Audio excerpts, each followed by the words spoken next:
Then the Lord said to Moses, Go to Pharaoh, for I have hardened his heart and the hearts of his officials, so that I may perform these signs of mine among them, that you may tell your children and grandchildren how I dealt harshly with the Egyptians, and how I performed my signs among them, and that you may know that I am the Lord.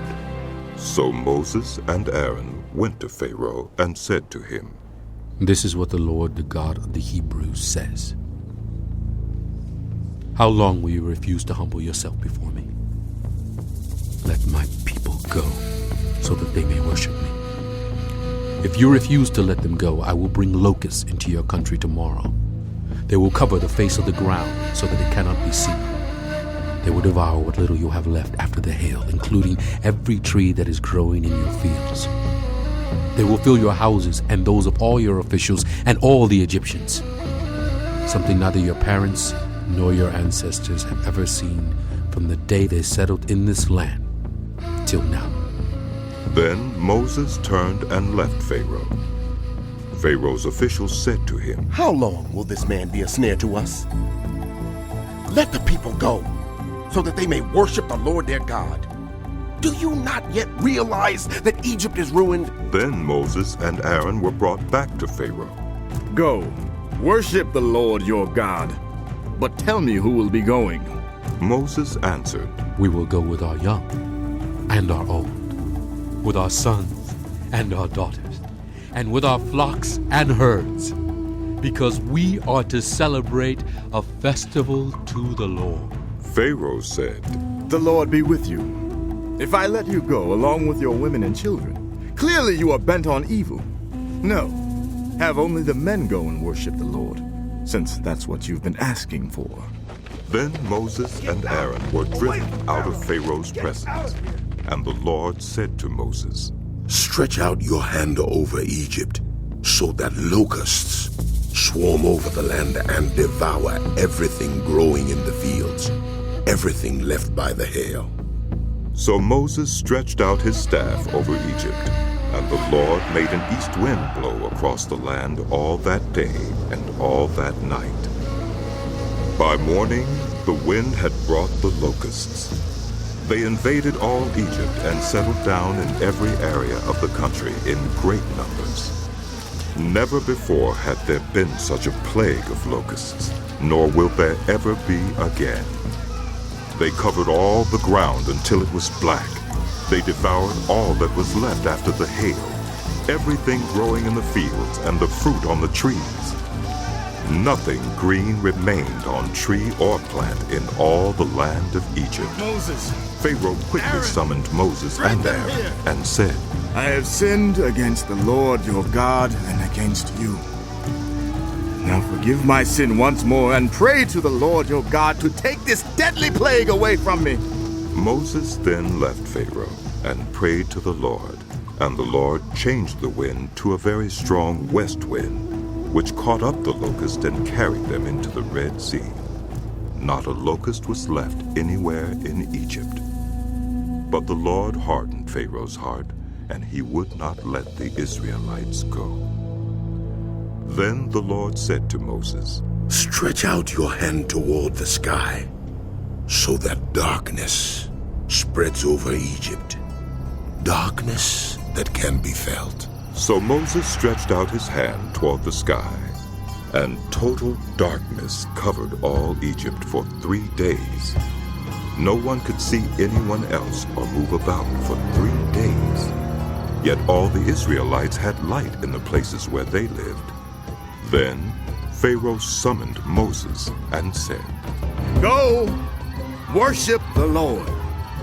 Even your women and children may go with you. Only leave your flocks and herds behind.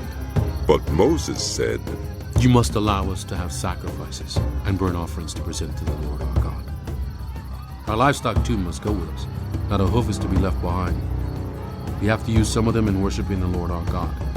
And until we get there, we will not know what we are to use to worship the Lord. But the Lord hardened Pharaoh's heart, and he was not willing to let them go. Pharaoh said to Moses, Get out of my sight! Make sure you do not appear before me again. The day you see my face, you will die. Just as you say. Moses replied. I will never appear before you again. Now the Lord had said to Moses, I will bring one more plague on Pharaoh and on Egypt. After that, he will let you go from here. And when he does, he will drive you out completely. Tell the people that men and women alike are to ask their neighbors for articles of silver and gold. The Lord made the Egyptians favorably disposed toward the people, and Moses himself was highly regarded in Egypt by Pharaoh's officials and by the people. So Moses said, This is what the Lord says. About midnight I will go throughout Egypt. Every firstborn son in Egypt will die, from the firstborn son of Pharaoh who sits on the throne to the firstborn son of the female slave who is at her handmill, and all the firstborn of the cattle as well. There will be loud wailing throughout Egypt, worse than there has ever been or ever will be again. But among the Israelites not a dog will bark at any person or animal. Then you will know that the Lord makes a distinction between Egypt and Israel. All these officials of yours will come to me, bowing down before me and saying, Go, you and all the people who follow you. After that, I will leave. Then Moses, hot with anger, left Pharaoh. The Lord had said to Moses, Pharaoh will refuse to listen to you, so that my wonders may be multiplied in Egypt. Moses and Aaron performed all these wonders before Pharaoh. But the Lord hardened Pharaoh's heart, and he would not let the Israelites go out of his country. The Lord said to Moses and Aaron in Egypt, This month is to be for you the first month of your year. Tell the whole community of Israel that on the 10th day of this month, each man is to take a lamb for his family, one for each household. If any household is too small for a whole lamb, they must share one with their nearest neighbor, having taken into account the number of people there are. You are to determine the amount of lamb needed in accordance with what each person will eat. The animals you choose must be year-old males without defect, and you may take them from the sheep or the goats. Take care of them until the 14th day of the month, when all the members of the community of Israel must slaughter them at twilight. Then they are to take some of the blood and put it on the sides and tops of the door frames of the houses where they eat the lambs. That same night, they are to eat the meat roasted over the fire, along with bitter herbs and bread made without yeast. Do not eat the meat raw or boiled in water, but roast it over a fire with the head, legs, and internal organs. Do not leave any of it till morning. If some is left till morning, you must burn it. This is how you are to eat it, with your cloak tucked into your belt, your sandals on your feet, and your staff in your hand. Eat it in haste. It is the Lord's Passover. On that same night, I will pass through Egypt and strike down every firstborn of both people and animals. And I will bring judgment on all the gods of Egypt. I am the Lord. The blood will be a sign for you on the houses where you are. And when I see the blood, I will pass over you. No destructive plague will touch you when I strike Egypt. This is a day you are to commemorate. For the generations to come you shall celebrate it as a festival to the Lord, a lasting ordinance. For 7 days you are to eat bread made without yeast. On the first day, remove the yeast from your houses. For whoever eats anything with yeast in it, from the first day through the 7th, must be cut off from Israel. On the first day, hold a sacred assembly, and another one on the 7th day. Do no work at all on these days, except to prepare food for everyone to eat. That is all you may do. Celebrate the festival of unleavened bread, because it was on this very day that I brought your divisions out of Egypt. Celebrate this day as a lasting ordinance for the generations to come. In the first month, you are to eat bread made without yeast, from the evening of the 14th day until the evening of the 21st day. For 7 days no yeast is to be found in your houses, and anyone, whether foreigner or native born, who eats anything with yeast in it must be cut off from the community of Israel. Eat nothing made with yeast. Wherever you live, you must eat unleavened bread. Then Moses summoned all the elders of Israel and said to them, Go at once and select the animals for your families and slaughter the Passover lamb. Take a bunch of hyssop, dip it into the blood in the basin, and put some of the blood on the top and on both sides of the doorframe.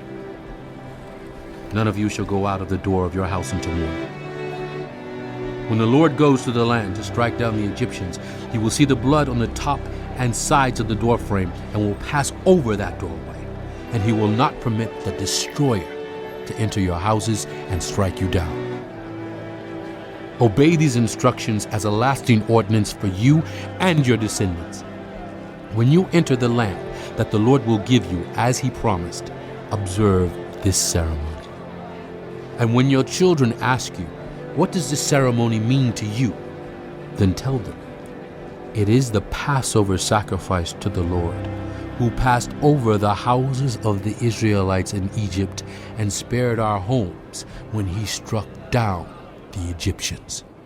Then the people bowed down and worshipped. The Israelites did just what the Lord commanded Moses and Aaron.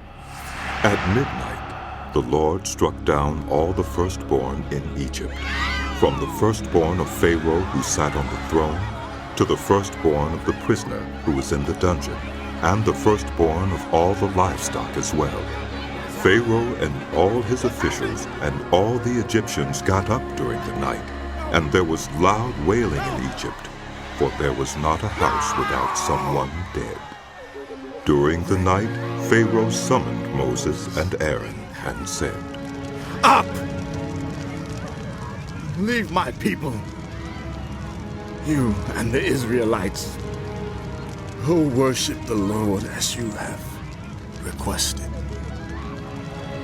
Take your flocks and herds as you have said, and go. And also bless me. The Egyptians urged the people to hurry and leave the country. For otherwise, we will all die. So the people took their dough before the yeast was added and carried it on their shoulders in kneading troughs wrapped in clothing. The Israelites did as Moses instructed and asked the Egyptians for articles of silver and gold and for clothing.